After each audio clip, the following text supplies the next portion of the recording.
Hello, welcome back to the Launchpad webinar series. Something that I really hope will inspire you to make the most out of the year ahead and also make some progress for your business. The aim of these sessions is for me to share my insights with you and start some conversations about the things that I think will directly impact your business. It's 2025 and it's still, in my opinion, the front end of the year. And this is a time when a lot of businesses start to think about their plans for the future. The problem is that the prospects of creating and executing a strategy for growth can be daunting and overwhelming. There's so much to consider, but many startups have very little capacity. So, the aim of this session is that you'll be inspired by some of the key growth strategies that I share, and hopefully take that information on board and expand your business in 2025.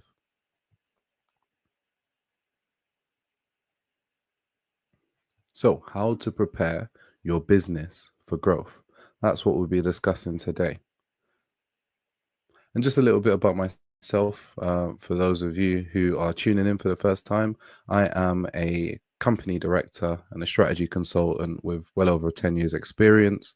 I've made a lot of mistakes and had quite a bit of success. So my aim is to share the lessons that I've learned that in some cases have cost me a lot of money with you, so you don't have to learn by first-hand experience. But as I say, I'm also keen to start a conversation and hopefully inspire people to make the most out of the year ahead. So the agenda for today is, as we're talking about business growth, what do I mean when I say business growth? So we'll spend a bit of time talking about that. And then we'll talk about the three key pathways to growth, how you can actually realize growth for your business. I'll then talk a little bit about how to build a successful growth strategy. And then I'll provide a real world example with a company that I've consulted with recently and is doing very well. Finally, we'll close out with a few summary points and hopefully invite you to discuss and give some feedback. So, what do I mean by business growth and why is it important? Well, business growth is a stage where an organization achieves consistent increased revenue and or market reach. Growth isn't always about making more money. Sometimes it's about getting more eyes on your business. And either way, the aim really is to achieve a consistent and reliable pathway to growth. More eyes, more revenue, more engagement, better conversion rate. These are all different types of ways that you can measure growth. Why do we need business growth? Well, there are loads of reasons why we need growth, but I want to highlight my top three. First of all, resilience. What growth allows you to do is save for a rainy day. By growing and hopefully securing additional revenue, you're able to put money away and prepare for when times are difficult. Any organization that doesn't operate at a surplus is at risk of folding the first time a difficult time comes around. Trust. Now, for any company that wants to instill trust in their customers, growth is a great way to do that by growing, by increasing your footprint, your number of customers, increasing your revenue. What you're demonstrating to the market is that you are an organization to be trusted because more and more people are relying on you for your products and services. Now, that's not always going to be true. Unfortunately, we do have some charlatans who take advantage of effective ways to grow and people's willingness to jump on a bandwagon in order to defraud people. But that's not what we're talking about today. The reason why it's such an effective way to defraud people is because growth is a reliable way to demonstrate competence in your industry. And finally, innovation. By operating at a surplus, by growing, by increasing your revenue, by increasing your trust or your customer reach, you're able to experiment more. You're able to take more risks. And what that often leads to is an increase in revenue, but also new products and new services. So talking about growth strategies, from my perspective, there are three main ways to grow your business. The first is to increase your customer base. What that means is increase the number of people who know about you, your products and services. The second is to increase your product range, effectively diversifying what you sell to your target customers. So if typically a customer will come for you for one product, if you now have 3 or 4 relevant products, what you're doing is you're increasing the average order value potentially of each individual customer. And finally, you can adjust your prices. And notice I don't say increase your prices, because a good pricing strategy isn't always about making things more expensive. It's about making sure that your prices are suitable enough for your audience that you can have the widest reach. Sometimes that means lowering your prices, and inviting or engaging more people to make a purchase. Sometimes it does mean increasing your prices because you're undervaluing what you're offering to the ecosystem. So a strong brand strategy takes both into consideration. So we're going to dive into those 3 in a bit more detail. So first of all, increase your customer base. As I mentioned, increasing your customer base is about actively growing the number of people who regularly engage with your brand, who purchase from you your products and services. And there are a number of ways that you can do that. So organically, customer referrals. If you have some loyal customers who love your products and services, encouraging them to recommend a friend or recommend people who they think would also benefit from your products and services is a great way of increasing the number of people who know about your products and services and know about your company. In-person outreach. There's a reason why people will still stand on street corners or knock on people's doors to make them aware of their brands. It's because it works. And sometimes, at its most fundamental level, uh, direct in-person outreach is one of the most effective ways to transform uh, people who don't know about your business into people who do. This is going back to about 2012 now, but I remember walking through central London and somebody stopped me and asked me if I like watching movies. And there was this new online service available called Netflix that I could sign up to. I said no, I wasn't interested. But that always stuck with me, that even companies like Netflix in their early days did in-person outreach. Other growth strategies include things like new market penetration. And the idea here is that you can look at adjacent markets in order to raise awareness. Maybe you are a UK business, and looking at a different geographic market would mean expanding into Europe or even America. Maybe you sell products and services to a primarily young female audience, and looking at new markets would involve you looking at maybe a middle-aged or a slightly older female audience, as an example. So finding a new market to expand into is also a really good way of increasing your customer base. Now, this isn't without its issues. There are pros and cons for all growth strategies, and I just wanted to highlight a few of each. So one of the key pros for growing your customer base is it can be relatively cheap. As I say, direct in-person outreach or encouraging people to take part in customer referrals can be quite low cost, but really effective. The good thing is that these types of campaigns also, if done right, have a really positive impact on brand loyalty, because you're focusing on developing strong relationships with your customers. One of the downsides, however, is these strategies by nature have to be very visible. And therefore, you may see some ghosting strategies by competitors who want to mitigate the impact that you're having in the ecosystem. So if you try to reach out with a new offer or a new um, campaign, then some of your competitors might try to trump that campaign with one of their own. Another con is that you can sometimes risk alienating existing customers by chasing after new customers. You might often see this with the mobile phone market, where the best deals in recent years would be for new customers, and existing customers, in order to get a similar deal, would have to go somewhere else, go to a new mobile phone network. I think those types of deals are slowly disappearing, but yeah, there's a reason why there are so many effective services such as like switching services, you switch. It's because if people feel like they're being alienated by the company that they work with, then they'll look elsewhere. So that's increase your customer base.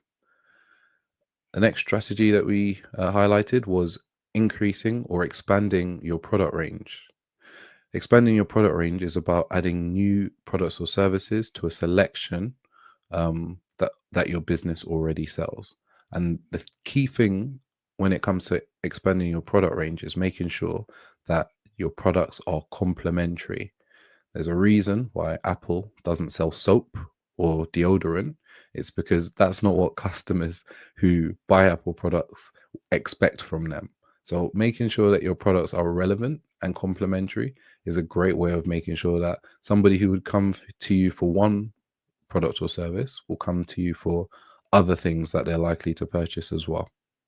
So some good growth strategies are around productization or servitization. And servitization or productization is about turning a product into a service or turning a service into a product. So if you like to think about a mobile phone, which is a product that many people will buy, but many people engage with it as a service. They pay a monthly fee. When that phone reaches a certain age, they just get a new phone. So that's the idea of turning a product, a mobile phone, into a service. You can also, in some cases, turn a service into a product. And some examples of turning a service into a product might be training. So if, for example, you are a training provider and you typically go to events and deliver training, a product that you might be able to sell would be a DVD of your training course, which will give people insight and support about some of the things that you might care about. So that's just an example. And we've touched on it slightly, but I'll also highlight new commercial models. So the idea of looking at expanding your product range when we think about new commercial models is how can you sell the same thing differently? So one of the more popular, newer commercial models that we see, especially in maybe the supplement industry now, is subscription models. So, if you would like some sort of product, rather than just buying it once and then buying it again when you've run out, setting up a subscription model would be that every month you get a certain amount of that specific product, and you pay a monthly fee for the privilege. But yeah, the main focus that you want to think about when expanding your product range is this complementary to the brand that I already have and the products and services that I already deliver? Some pros to this is that it may increase your average order value. If people are now coming to you for 3 or 4 products as opposed to 1 or 2, then your average order value may increase. It also provides more protection during fluctuating markets. So if, for example, one of your product ranges slowly starts to wane or decrease in influence, if you have multiple, then maybe you can protect yourself against a complete downturn. And again, if you've got services and products, you're providing yourself with even more protection. Some of the cons is that in order to expand your product range, it may require some significant investment. It's not cheap to develop a new product range or a service offering, so you might need to have some savings to enable that. Resources may become stretched. So if you're a startup or a small business, offering more products and services also means that you have to support those products and services. And sometimes it's not always easy to do that if there aren't that many people in your business available. So that's a little bit about expanding your product range. Now we'll talk a little bit about adjusting your pricing strategy. So this is about a plan to increase revenue and or market share by strategically adjusting your price of your products or services. So the idea here is that if you're not offering your customers the products and services they like at exactly the right price, you might be leaving some money on the table. Maybe increasing your prices doesn't alienate any customers and you can take that additional revenue home, or maybe decreasing your prices opens the door for a bunch more customers who never even considered you, and that increase actually takes your revenue and profitability up in the long run. So there are loads of different types of pricing strategy, and I won't go into all of them. I definitely recommend having a look, but I'll talk about a couple very quickly. So competitor-based pricing, that's the one that I would always recommend you considering if you're a new business. What is the product or service I'm offering? And what are my competitors or companies that are similar to me selling their products for? And based on what they're doing and based on how you compare in the market, you can adjust your prices accordingly. If your offering is a slightly more luxurious, lavish version of what your competitors are doing, maybe you increase your price. If it's a more basic, straightforward, easily accessible version, maybe you decrease your price. Obviously, on the back end, you need to be aware of the cost of the products that or services that you're delivering and make sure that you're not operating at a loss. But in some cases, businesses do operate at a loss, at least initially, to gather that market share. They want people to know about the brand, and then in the future, they increase their prices once they have developed a little bit of brand loyalty, which can backfire. So I'd always encourage people to think carefully before they adjust their prices. Cost plus pricing is probably the most basic way of thinking about how you price your products. What you're doing there is you're saying, how much does it cost me to create this product or service? And how much money do I want to make on top? So if it cost me 60 pence to create a bottle of water, for example, which isn't the case, bottles of water are incredibly cheap to manufacture and deliver. But let's say, for instance, it did cost me 60 pence for me to make a bottle of water, and I say I want to make 20 pence on top of each bottle, then that means I'm going to sell it for 80p. Now, this is a very fundamental, basic way of pricing, but again, when you are very new in the space, it may be an easy way to at least start to understand where you might fit in the market and how people might engage with your products and services. The key thing to consider whenever you are looking at adjusting your pricing is engage the market.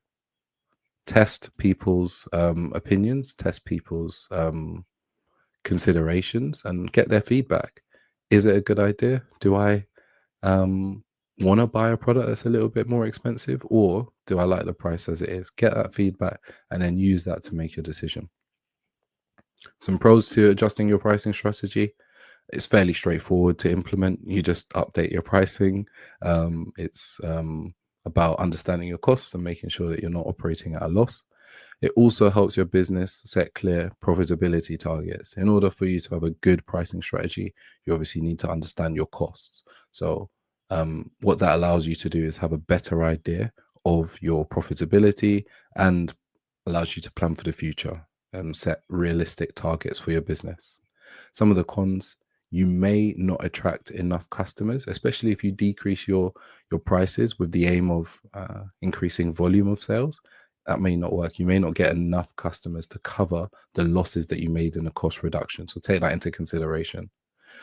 It's also difficult to walk back pricing changes, especially if you are thinking about increasing your prices.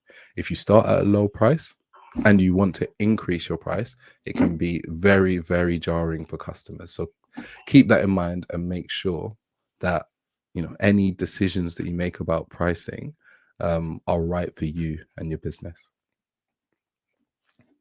So those are some of the ways that you can grow your business. The key question now is, how can you build a successful growth strategy? So first of all, we'll talk about a successful growth strategy and what it is. And this statement hopefully will resonate. A successful business growth strategy identifies achievable actions to take a business from a known current position, which we refer to as an as-is position, to a well-defined future state, which we refer to as a to-be position. And the first thing you need to think about is, what is your targeted area of growth? Where do you want your business to grow? You may have multiple, but I'd say, especially if you're limited on capacity, focus on just one. What area of your business is most important for you to see growth in the next 6 months, for instance? Is it the number of eyes on your business, your number of followers? Is it the amount of revenue that you want people so the amount of revenue you want your business to make? Is it the amount of sh- products that you shift? Maybe you don't really care about increasing the amount of eyes on your business. Maybe you just want to move more product, move more items, and get it into the ecosystem more. Whatever the decision is, make sure it's very clear. The next one, I can't stress this enough, use as a template. Use a growth strategy template. There are so many templates available. I'll share the one that I personally prefer, but find one that suits you and allows you to document your ideas on paper or digitally. Next is conduct market and industry research. The reason why this is so important is because you're not the only person trying to grow. And rather than falling into the same pitfalls as other companies in your ecosystem, you should be able to learn from their successes and even their mistakes. What this will also allow you to do is understand with evidence how the market might respond to some of your changes. We don't do gut feel. We don't put our wet finger in the air and see which way the wind blows. In order for us to know, or at least have a good prediction as to how the future might be for our business, we look at key examples of how it's been done elsewhere. So a strong amount of market and industry research will give you the confidence that the change that you're about to implement or the actions you're about to take will have a hopefully positive impact. Next, we're going to set growth goals. You want to be as precise as possible about the goals that you want to achieve. And again, my encouragement to you is keep them quite short. Don't have too many growth goals because you might be biting off more than you can chew. This is one that a lot of people, unfortunately, don't feel very comfortable doing, but I couldn't stress it's important. Share your vision and share it with as many people as you think can benefit you and your business. Ultimately, you're going to be the person executing this. And just because you share your vision doesn't mean that you're operating at a disadvantage. What it does do, however, is allow other people in your ecosystem to provide insight and maybe even share information that might help you. But sharing your vision also forces you to be accountable. You know, you've said it out loud. You said you're going to do X, Y, and Z, and now you have to stand by it. So I really do stress the importance of sharing your vision. Any founder who shares their vision with me already has somebody on hand to provide them with support where applicable. And I'm not the only person. Many people are very keen to help a founder who has a vision for the future. Next, create an achievable action plan. You've got your goals, you've got your vision. Now, what is the real world pathway from as is to be? What actions, what steps can you take which will allow you to get from A to B? And again, by sharing your vision, you're able to test that your action plan will actually help you realize your goals. And then you want to identify the resources you need. Resources may be talent, it may be skills, it may be people, it may be money. In order for you to realize that action plan, you will need resources, and being very clear on the resources you need will again help you to demystify these goals and make them a lot more pragmatic. And finally, execute your plan. My recommendation is that you don't get yourself bogged down too much in the planning stage. There's no such thing as a perfect plan.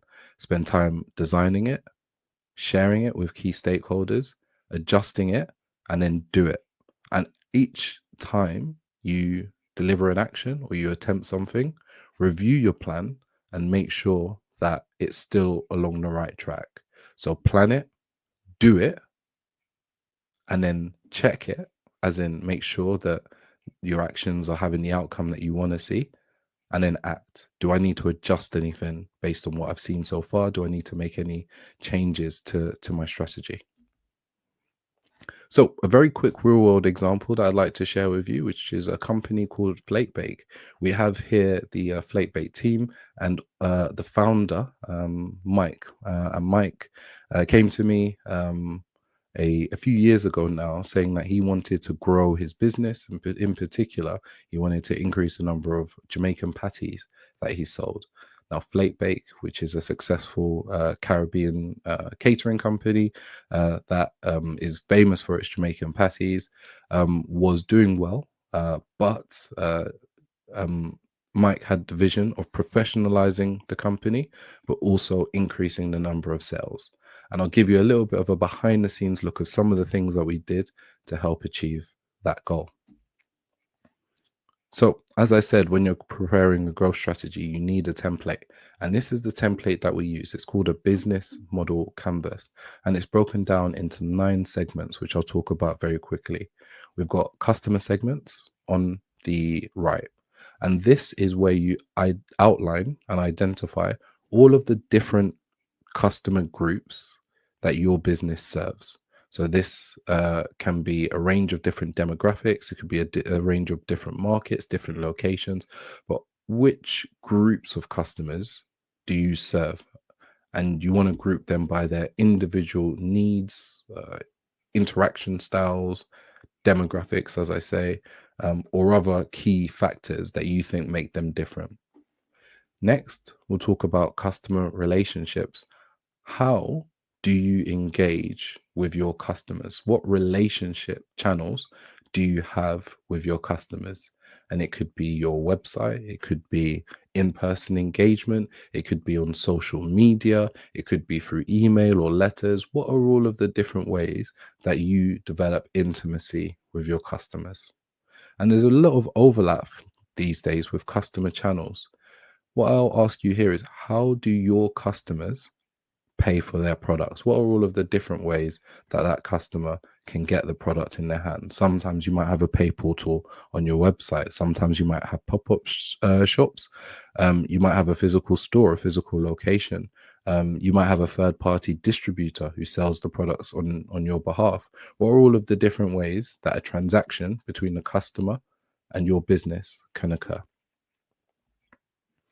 Then we move on to value proposition. And put briefly, this is explaining how your business uniquely serves your customer.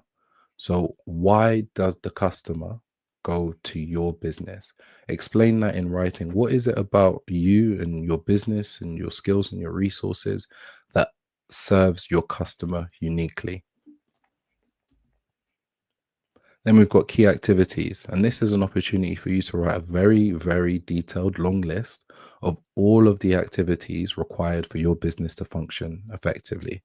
So give it some time and give it some thought, and don't leave any stone unturned. This should be an exhaustive exercise where you highlight all of the things required for your business to run properly. Then we've got key resources, and key resources is a breakdown of all of the assets that your business owns. And these are the things that are absolutely critical for your business's success. These can be physical resources, these can be people, key people, and this can also be investment. So think about all of the resources required, all of the assets needed to make your business run effectively. And then on the left-hand side, we have key partners. And the idea here is, who are the people, what are the relationships in your business that allow it to run? So whether it's suppliers, whether it's influencers or ambassadors that you work with, whether it's partner organizations that you've got strong relationships with, who are all of the people that help the business run effectively? It could be consultants, it could be accountants. Write a long list of all of those people. We'll move and talk a little bit about revenue streams. And this effectively talks about all of the different ways that your company makes money. And it could be straight down to the transactions between you and the customers, but there might be some other ways that your company generates revenue as well. Maybe you have a physical location which you rent out from time to time. Maybe you've made some investments with your company, and some of them are paying interest? What are all of the different ways that your business makes money? And then we've got cost structure. And simply put, this is all of the expenses that are required for your business to run. And this can be a long list. So again, I would encourage you to be exhaustive, but give a thought to the key costs of goods sold and the key expenses that are required to ensure that your business can deliver its value to customers. So that's the business model canvas. And when I've done the exercise of populating this document with some of my clients in the past, many of them have said the same thing. It's exhausting because if you haven't done it before, you are now forced to effectively put all of the information that's been lingering in your head for months or years onto a single piece of paper. But it is useful because what it also allows you to do is identify gaps. Where am I now? And where do I want to be? What customer segments would I like to have in future that I don't already have?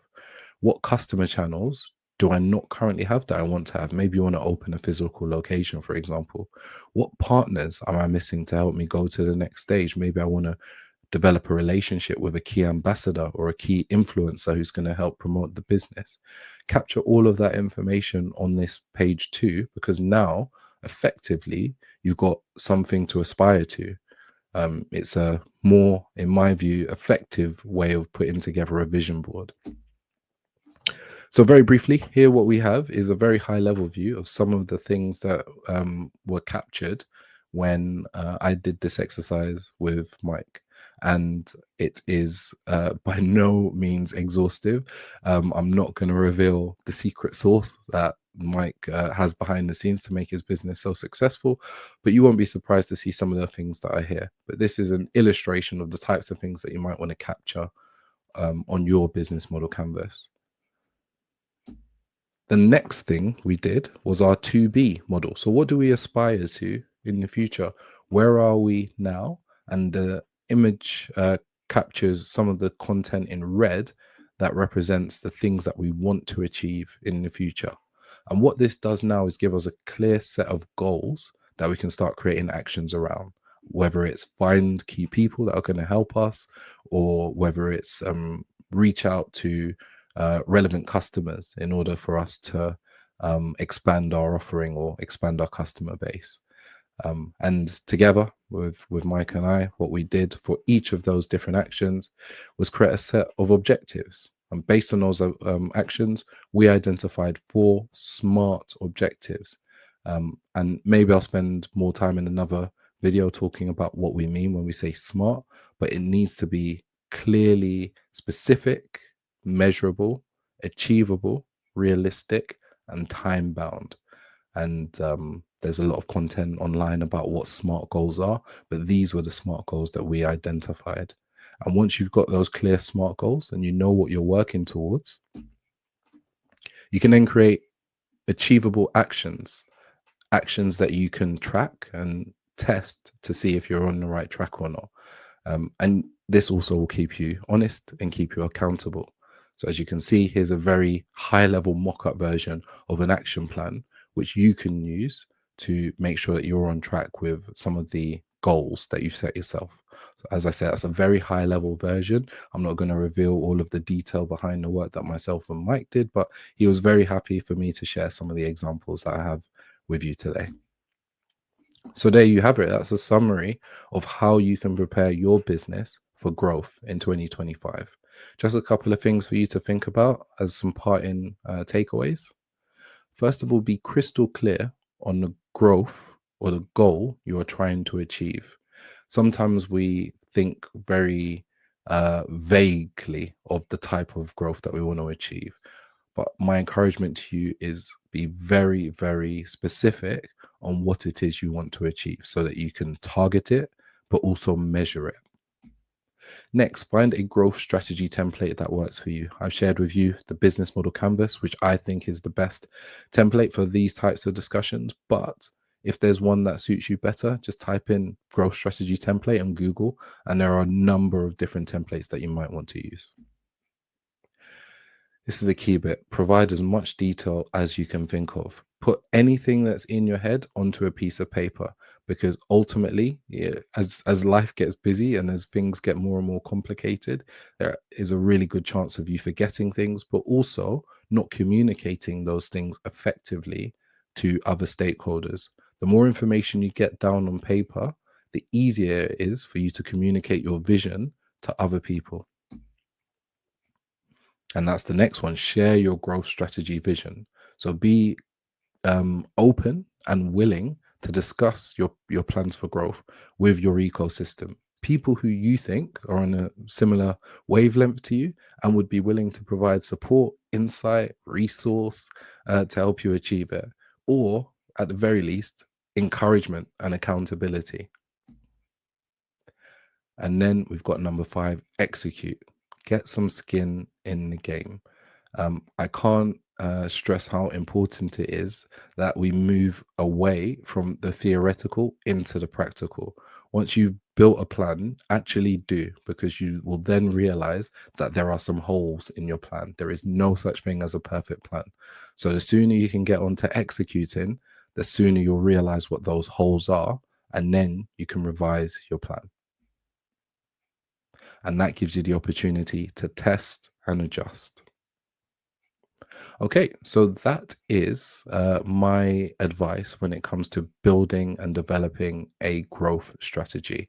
I really hope it was useful. But again, if you think there's something that I missed, if you think that there's some insight that would be really good for other people to consider, feel free to comment and let other people know about it. Now, as always, what you're currently watching is a discussion or the outcome of a discussion that was had months ago. And if you were interested in joining those live webinar sessions where this content is released for the first time, follow the link in the description, get in touch, and we can have a discussion and see if it's right for you. But that's it from me. I hope you have a fantastic week, and yeah, hope you can use this to grow your business. Take care.